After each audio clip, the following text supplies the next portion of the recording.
pemirsa SNN, kembali lagi bersama SNN Animation. Kami akan menghadirkan video ilustrasi berkualitas yang pastinya menarik untuk pemirsa ikuti. Sebelum menonton, yuk kita like dan subscribe channel SNN agar kita bisa terus berkarya menghadirkan konten-konten yang unik bagi pemirsa dimanapun Anda berada.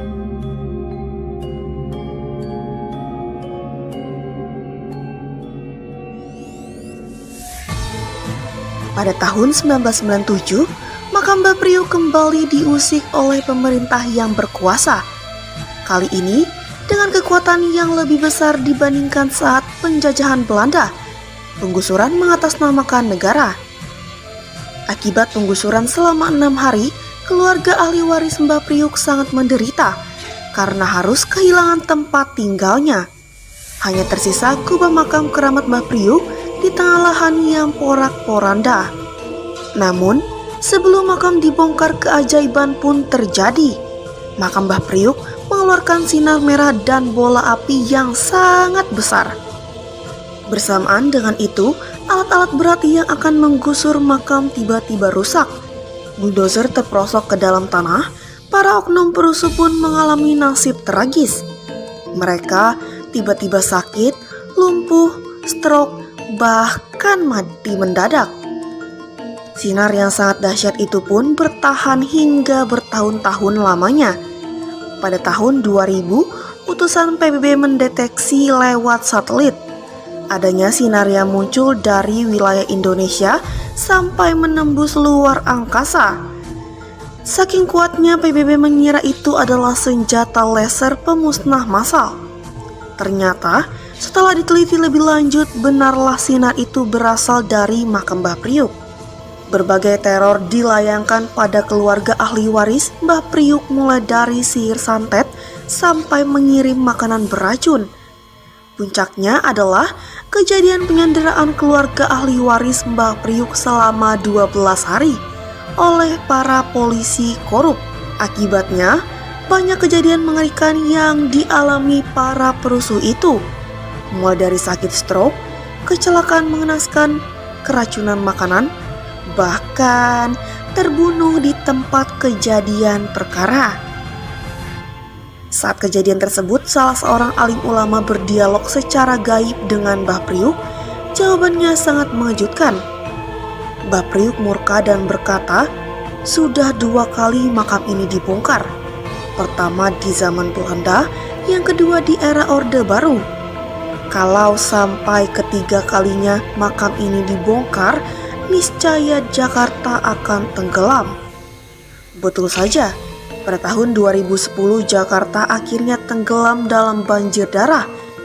Ya, darah dari tak kurang 7.000 perusuh dari oknum pemerintah daerah, polisi, brimob, dan orang-orang yang haus akan kuasa. Makam keramat Mbah Priuk dikepung dari segala penjuru. Para perusuh kembali dengan senjata lengkap seperti pistol, pentungan, sangkur, dan gas air mata. Tak hanya itu, puluhan kendaraan lapis baja dan alat berat pun merangsek bak monster. Para santri sebanyak 70 orang yang mayoritas masih anak-anak sepertinya mustahil bertahan melawan kekuatan yang 100 kali lipat lebih besar. Apalagi mereka hanya bersenjatakan tasbih dan batu. Namun, sungguh kuasa Tuhan Yang Maha Esa melampaui batas nalar manusia. Ketika bulldozer sudah mulai bergerak meratakan gapura menuju makam keramat, tiba-tiba mesinnya meledak. Tak hanya itu, bebatuan yang dilemparkan para santri pun berubah menjadi batu raksasa yang berkobar hingga menggilas ratusan perusuh yang beringas.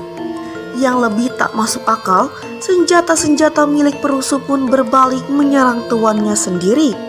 Tapi para perusuh masih tak mau menyerah. Mereka terus melancarkan siasat licik untuk merangsek ke arah makam keramat dengan kedok negosiasi. Akhirnya, di tengah situasi terdesak, para habib berdoa di makam keramat Mbah Priuk dan seketika keajaiban terjadi. Secara gaib muncul makhluk raksasa dengan tinggi 35 meter diiringi pasukan berkuda dengan jubah putih dan ribuan burung yang melemparkan batu berapi. Para perusuh akhirnya terpukul mundur berhamburan dengan wajah penuh kengerian. Mereka melihat makam keramat Mbah Priuk sudah menjadi lautan dan mereka terperosok ke jurang yang sangat dalam.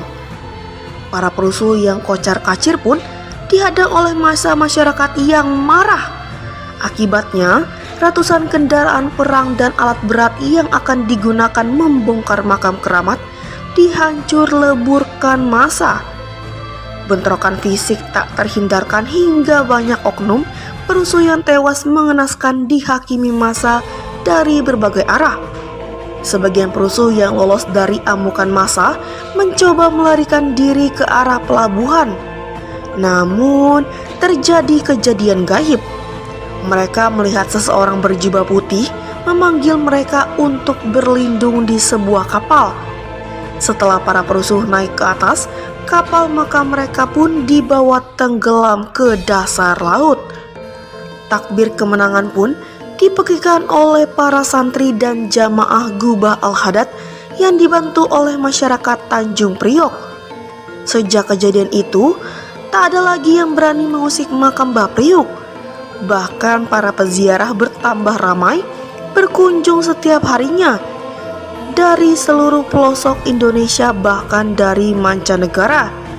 Nah, cukup sampai di sini kisah makam keramat Mbah Priuk. Semoga pemirsa terinspirasi ya.